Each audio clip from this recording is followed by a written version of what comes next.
Ahoy, my friends. Welcome aboard the Afro Tales podcast. I'm your storyteller, Amon Mazingo.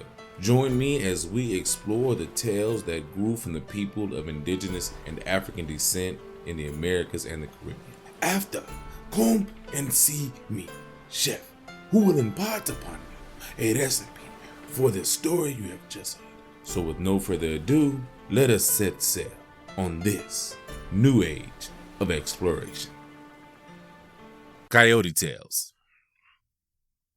Coyote and His Bow.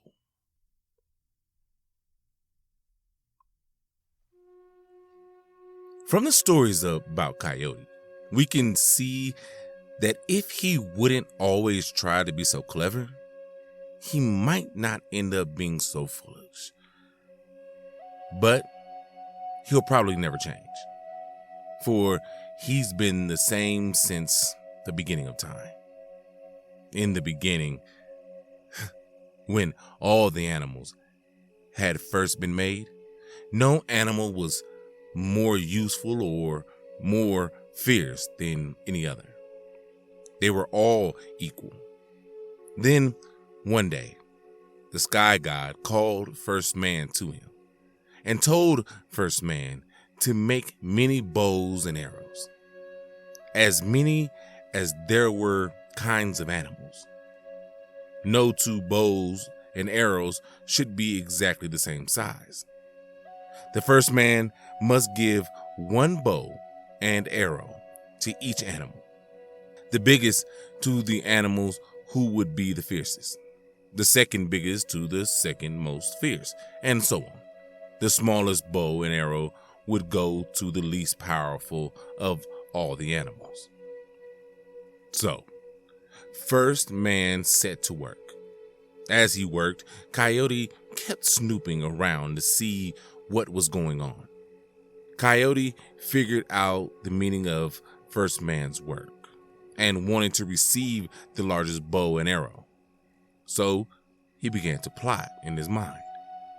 First man worked day and night without stopping, and on the 9th day, he finished the last bow. That evening, first man called all the animals together and told them to sleep through the night in that spot. In the morning, he would give out the bows and arrows he had made. All the animals lay down to sleep as they had been told. All, that is, but Coyote. Coyote just lay with his head on his paws and pretended to sleep, because he had a plan. He would stay awake all night and be the first to run to meet first man in the morning. That way, he would receive the biggest bow. But as the night dragged on, Coyote grew very sleepy. He knew that if he stayed laying down, he would fall asleep. He got up and walked around. But he grew even more sleepy, so he began to dance. Then Bear began to grumble in his sleep, and Badger stretched as if he were about to wake up. So Coyote had to stop dancing.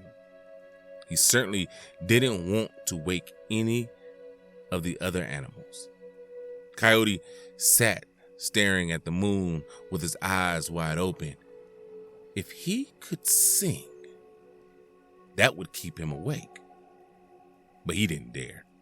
Still, the bright light in his eyes should help. Then, late at night, the moon set. Coyote was desperate.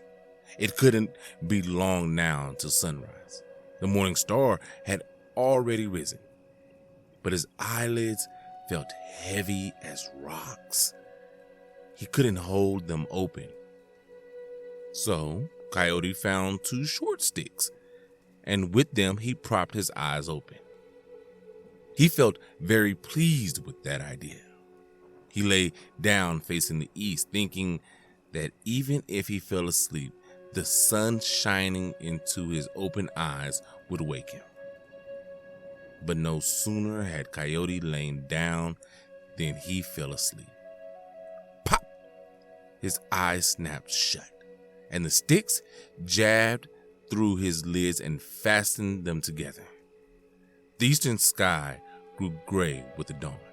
The sun rose, and all the animals went forth to meet First Man. That is, all except Coyote. He lay snoring with his eyes locked shut, dreaming of how he would enjoy being the most powerful animal of all. First Man gave the longest bow to Mountain Lion. He became the fiercest, most respected of all the animals. The second longest went to Bear. Each animal received a bow until there was only one left, the smallest of all. First Man and the animals looked around, wondering who was missing, and they saw Coyote. They all ran to where Coyote lay sleeping and danced around him, pointing and laughing. Some of them jumped up and down on Coyote's back. Coyote yawned and stretched and struggled to his feet, but he couldn't open his eyes. They were held shut by those sticks. First Man pulled the sticks from Coyote's eyelids. Plip, plip. And he gave Coyote the smallest bow and arrow. Coyote was very disappointed. But First Man told him, "Coyote, don't be sad. It's true, you won't be very fierce, but neither am I. But like me, you are very clever. And that must be enough for us to get along in this world." And it has been. But if Coyote would use his cleverness a bit more wisely, he might get along a lot better. The end. Story number 2. Coyote and Skunk. Coyote is a hunter, but he isn't very good at it. Every time you see him, he's scrawny and looks as though he hasn't had a good meal in months. But have you ever noticed Skunk? He doesn't call himself a hunter, but he's always plump and well-fed. One day, Coyote was lying under a bush, wishing he had a nice, fat rabbit or a juicy prairie dog to eat. But he didn't feel like going to all the work it took to catch one of those animals. As he lay there wondering if there wasn't an easier way to get a meal, he saw Skunk go waddling past toward the arroyo. Skunk was fat, and he couldn't run fast. But Coyote found out the hard way what would happen if he tried to make a meal of Skunk. His eyes still watered when he remembered how they had stung when Skunk sprayed him in the face. Just then, a plan sprang into Coyote's head. He trotted over to Skunk and sat down in front of him. "Skunk," said Coyote, "would you like to eat some roast prairie dog for a change?" Skunk was an unfriendly fellow.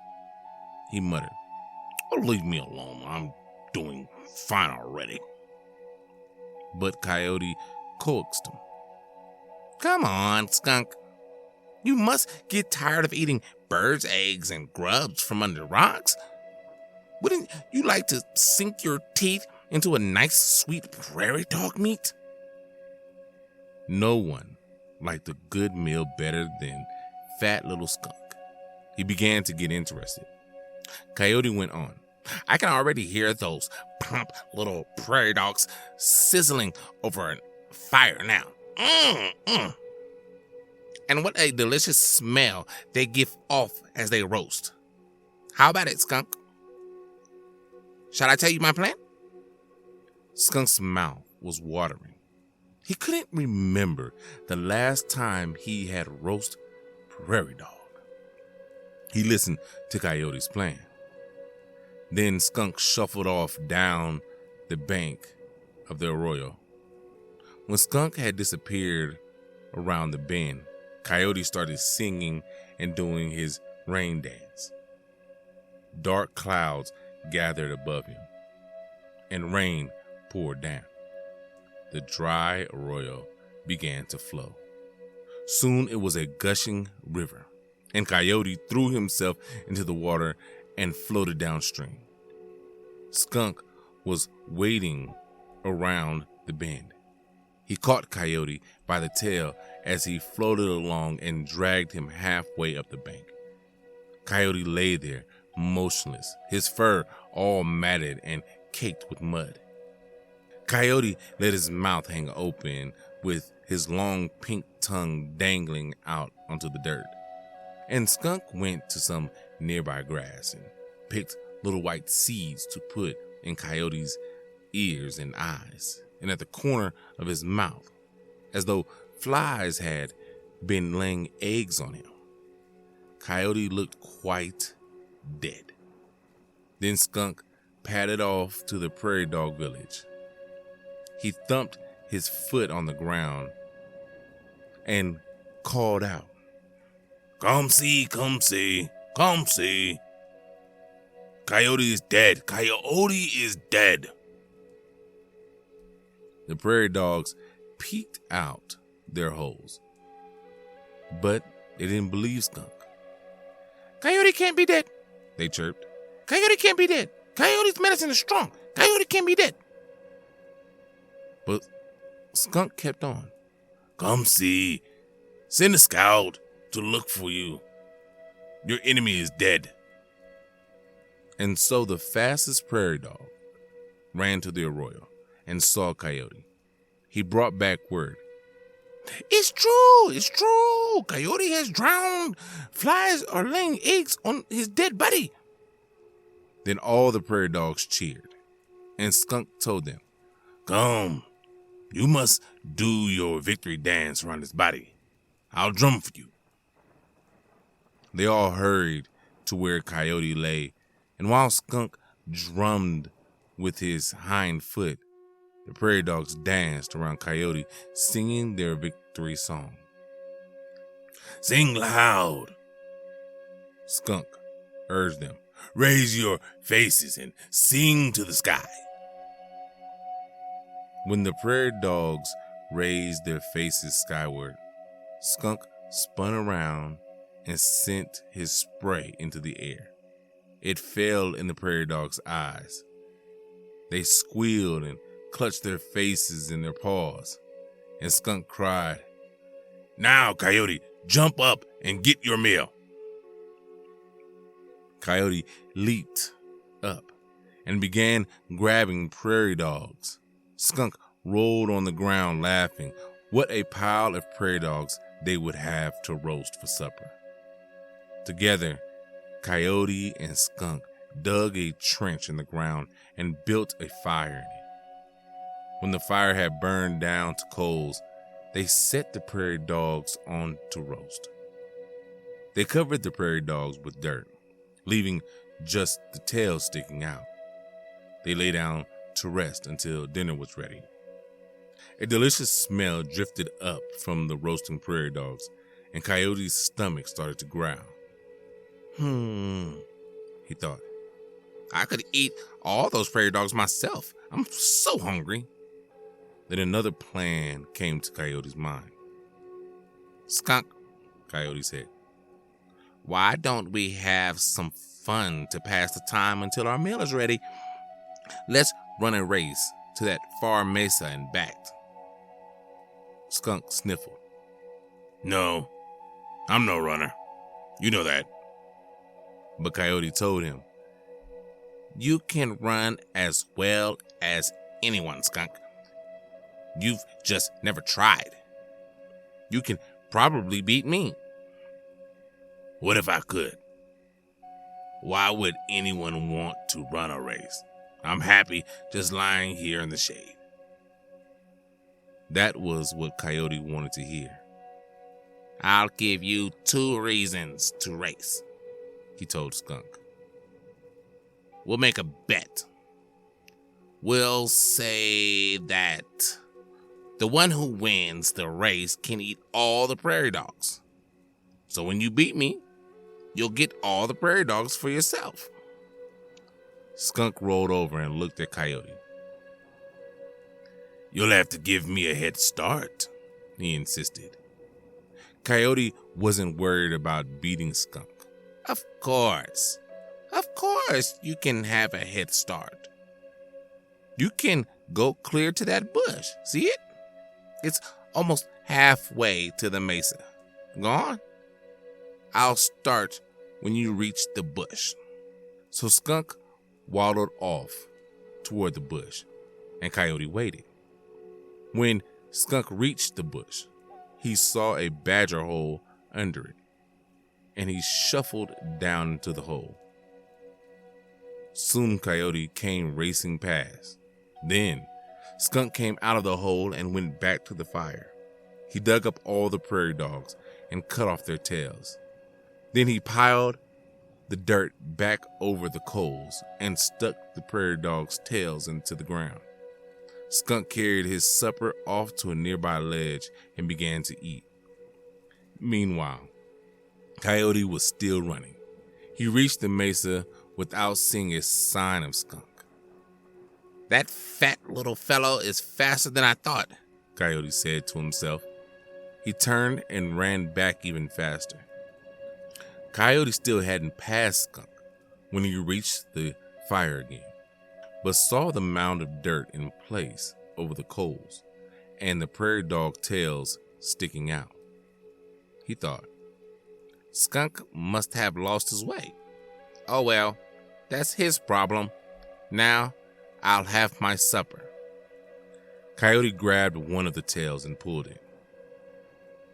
It came out in his paw. Look at that, he cried. The tails comes off when I pulled it. These prairie dogs are well cooked.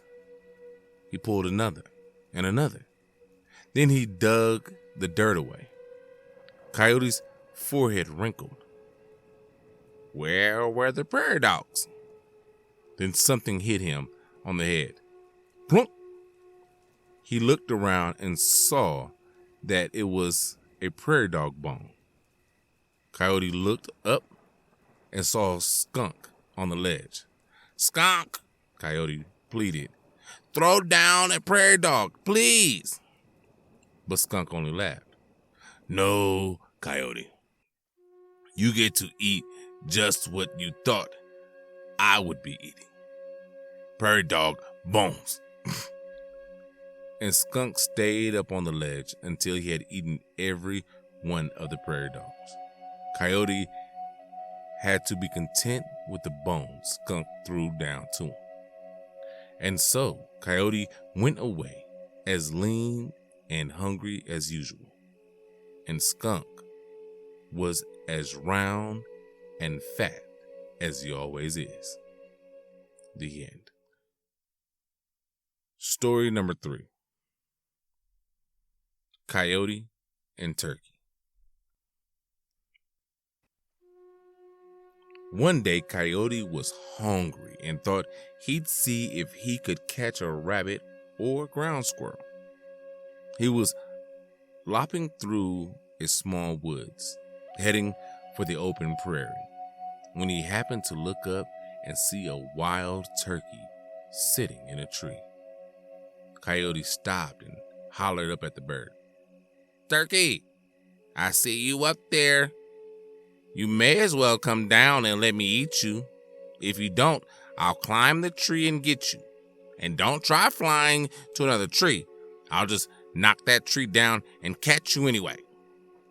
Now, those were just lies. Coyote couldn't do either of those things. But the foolish turkey believed those lies. He began to blubber and cry and plead for his life. Then Coyote told an even bigger lie. Whatever you do, turkey, don't fly out onto the prairie. I have no power to harm anything on the prairie, and I want to eat you." Now, Turkey laughed to himself. "Coyote told me how I can save myself." He spread his wings and flew out across the prairie. Coyote ran along under the turkey. At first, the bird was so high, Coyote thought he'd lose him. But turkeys can't fly far, and soon he began to drop down closer to the ground. As soon as Turkey landed, Coyote pounced on him. And that was the end of that foolish bird. Coyote began his supper. Now, Coyote is a cautious animal, and from time to time as he ate, he would look up from the corner of his eyes to make sure no harm was coming his way. Once he had glanced up to the left, Coyote saw a man with a raised club about to strike him. Coyote bolted and ran off as fast as he could. After he had run quite a distance, he looked to the left again, and there was the man, still right beside him, with his club ready to strike Coyote. Coyote ran faster this time, and again, when he looked to the left, the man was next to him. Again and again, Coyote ran. Then he tried dodging back and forth. Nothing helped. The man stayed right with him. Coyote threw all his strength into his legs and ran his very fastest. He ran until he collapsed. Then he rolled over onto his back and covered his face with his paws, begging the man not to kill him. But when Coyote put his paws to his face, something snapped by his left eye. He looked at his paw, and there he held a big turkey feather that had been stuck to his fur beside his eye. That's what had looked like a man with a club. Coyote was very embarrassed to think that he fled in panic from a feather. He slinked home. When he got there, his wife saw the shape he was in. She asked what had happened. Then Coyote told the biggest lie of all. "I got into an argument with a mountain lion and challenged him to a fight. But the big coward ran away. I had to chase him a long way. But I finally caught him and gave him a good beating." But Coyote did learn a lesson from this experience.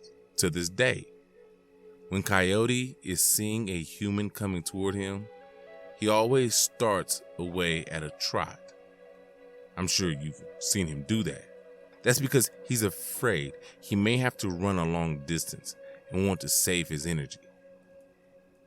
And have you noticed that he doesn't run straight away, but crosses in front of you at an angle, looking back over his shoulder?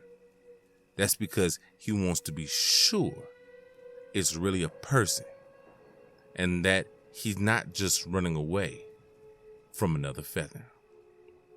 The end.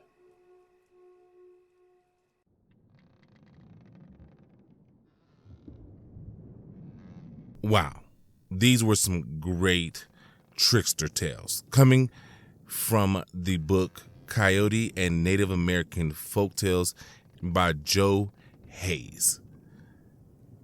Now, this podcast started off because I love the great African American trickster Bruh Rabbit and Anansi. Those two tricksters are the ones that I knew growing up. I knew who they were, watching the movies and everything like that. I did not grow up knowing about Coyote. I also didn't know many of the other Native American, Latin American Central and Southern American tricksters. There are many of them. Each region seems to have their own trickster character, and I've covered a few of them on this podcast, and I love them all. I love the fact, this is the important thing about the trickster character that I love the most, that they aren't always coming out on top. You see what I'm saying? Like, they're tricksters, but because of who they are, because of what they do, sometimes they fall short of that. You know, they're hustlers, they're gamblers, they're con men, you know, but they can be looked at as the villain, but they're not always the villain. Sometimes they're doing good. Sometimes they are on the right side of things. Not always, but most times. Sometimes they're doing it for selfish reasons, and a lot of us are. A lot of people in the world are kind and generous and loving and seem to be doing the right thing for the wrong reasons, for selfish reasons. And that's basically what trickster spirits are. They're out for themselves.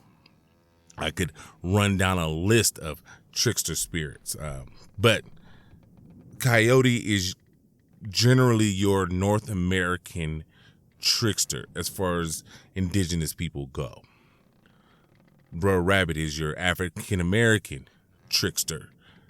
Anansi is normally your Afro Caribbean trickster, and in some, you know, African American cultures and in some Afro Latino and Hispanic, Mexican or South American countries, you get Anansi also. That's due to the slave trade. You also have in, which we haven't explored him yet, but we will get to this trickster, Tata Duende, who is big in Central America.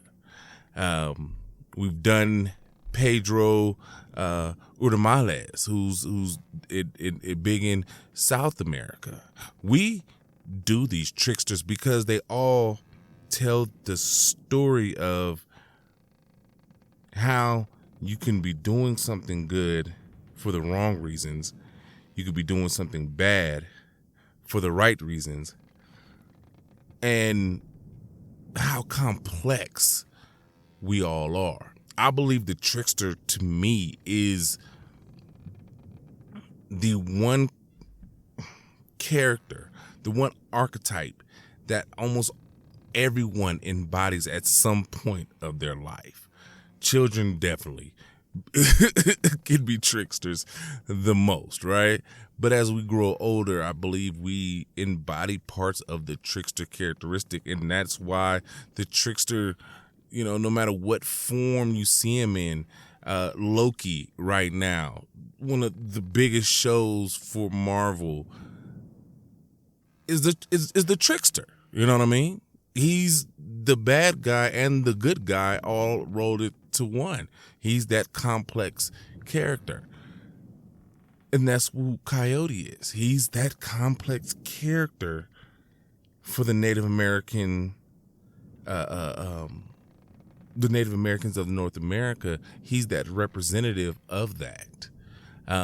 In some cultures, it's a turtle. In certain African countries, there's they use a turtle as their trickster. And I can't wait to find a turtle trickster story. That seems amazing to me, because most tricksters are fast, quick, nimble creatures that can escape any situation or most situations, right? Whereas a turtle is not something that you would expect to be able to do that. But yeah, I love these stories. The story of Coyote and Skunk is definitely a reminder of a story of Anansi from, I believe, Jamaica that I did. And I can't remember the other animal, but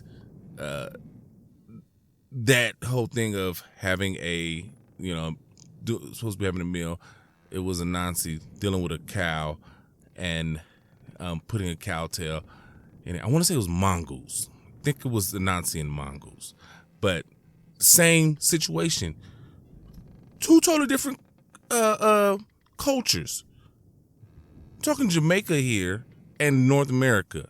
You know what I mean? I don't really think that they talk to each other about their stories that much. You know what I mean? I mean, it could have happened, but I doubt it. But it just shows that the trickster spirit, the trickster nature is, worldwide. It's one of those things that just develop because of the way humans are, So I just wanted to say there's not really much I can go into about the actual stories themselves. It's really just the character who the story's about, and that's Coyote. And yeah. So anyway, go see Chef. He has a wonderful recipe for you, inspired by these stories that you have just heard.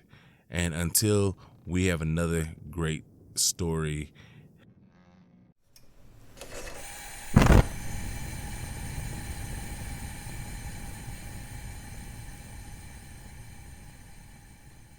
Welcome, my friends, to the Galley. I am your chef, and today we have a wonderful recipe inspired by the stories you have just heard.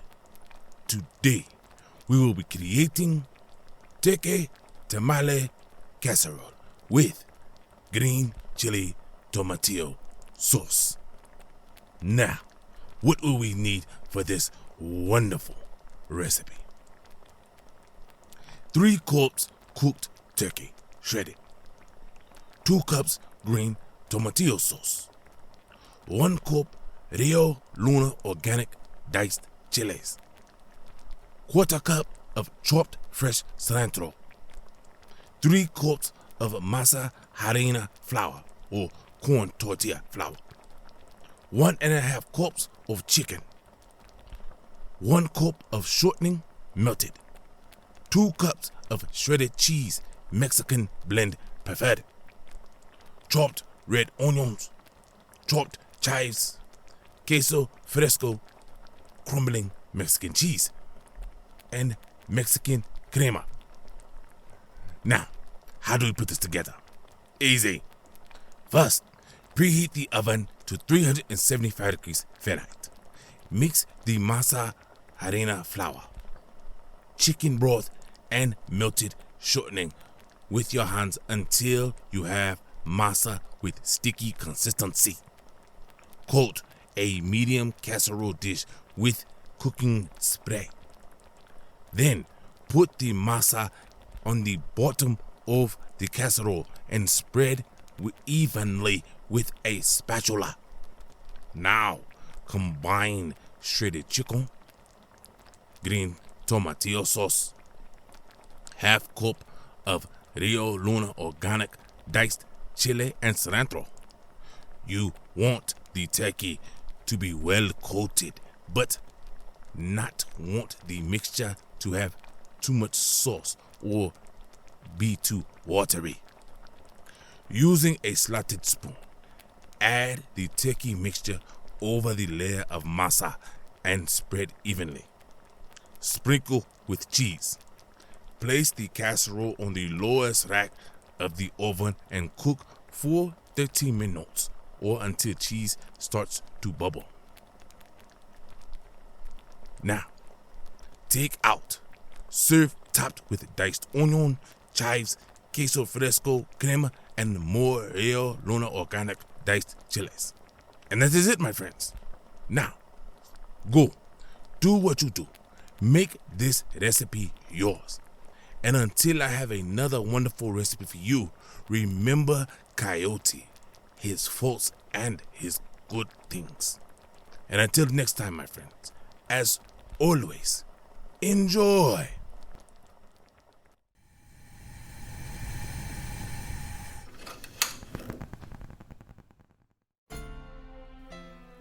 Thank you, my friends, for coming on this voyage. Thanks to Art by Chalet for the logo, episode, and shirt designs.